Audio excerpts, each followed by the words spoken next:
The Sparky suit in the back has always kind of confused me because, you know, there's another place named Sparky's. It's a little diner area, and it's got a dog tag on its sign, so, you know, obviously they do have some connection, but I could never really figure out what it was until I thought about this. So if we look at the back room, right, there's a bunch of other suits there, and among them is like Ella and the Purple Freddy, and then Sparky. So what if it functioned like the old Chuck E. Cheese locations did, where they would swap out different guest animatronics in different locations to, you know, get more customers in, and, you know, that's where Ella and the Purple Freddy would pop in. They would be originals created by Fazbear Entertainment to get more sales going. But, you know, what if Sparky himself actually came from a different company, that being Sparky's at the time, you know, way back before the murders and all that. So picture this, it's like, you know, maybe 1984, and Freddy's, you know, running cool, running good.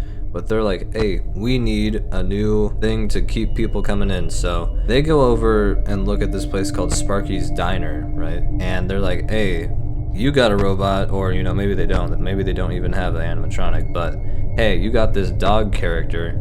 We'd like to put him in our restaurant, you know? So they partner up, and eventually Sparky gets his own animatronic and he starts performing at Freddy Fazbear's. And, you know, maybe there's some cross promotion at Sparky's Diner, you know, with like Freddy Fazbear stuff, you know, who cares really? But the main thing is that the Sparky animatronic is in Freddy's and it has a purpose. Anyway, so, you know, they get the Sparky animatronic in Freddy Fazbear's, right? And they got him performing, and eventually, this is where things kind of get interesting. I'm actually kind of thinking that Sparky might have been around when the MCI took place, or at least nearby. And there's a couple reasons for this. The first one being that, you know, we don't actually see a mascot in the Sparky's Diner. So it's like, why would they get rid of their mascot if they were able to promote it through Fazbear Entertainment, unless they want to, you know, distance themselves from whatever happened at Freddy's. You know, the 5 kids going missing, and, you know, maybe a bite at some point. So maybe they actually scrapped the entire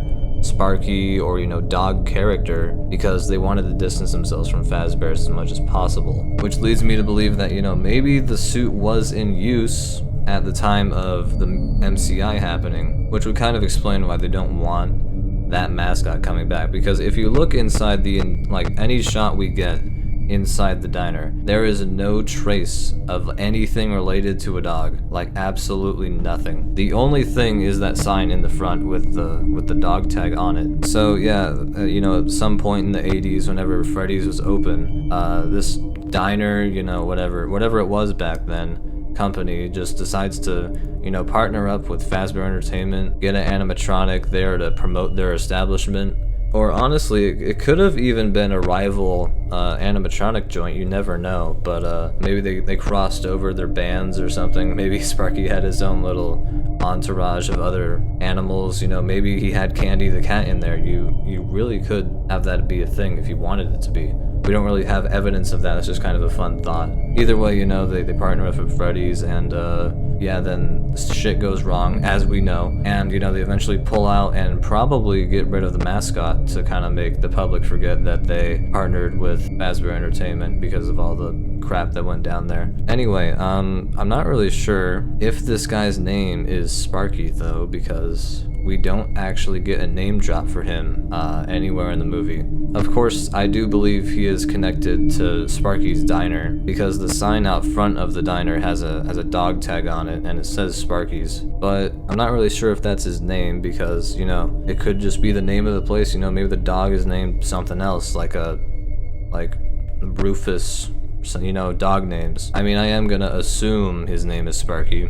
You know, he would have probably been their mascot, but, you know, it's not like 100% certain, although it is heavily implied because, you know, the whole reason there's a dog animatronic is because it's Sparky. I know that. But I did just want to point that out, that we don't actually get a name for this suit in the back, unlike we do with the, well, actually, I guess we don't get names for any of them now that I think about it. Okay. To be honest, there's not much else to go over with this because we see the guy for, like, a total of probably a minute or two in the entire film, and that's being generous, of course. But it's just an idea I had because I've been trying to figure out why there's just been these suits in the back, and they're just chilling there, you know? They seem like they came from completely different places, and they don't really have any inkling of explanation in the movie, other than Ella's springlock suit for whatever reason, and whatever that entails. Yeah, that's basically my best explanation of it, you know? Just basing it off real life stuff, which is kind of strange, I know, but whatever. I like to do that with theories. It's like the most fun way of theorizing to me, comparing these things to real life happenings, I guess you could say.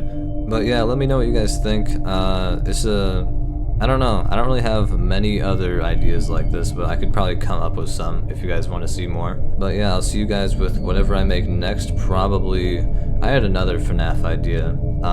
I forget what it is now, but I wrote it down, so. But anyways, I'll see you guys in the next video. Goodbye.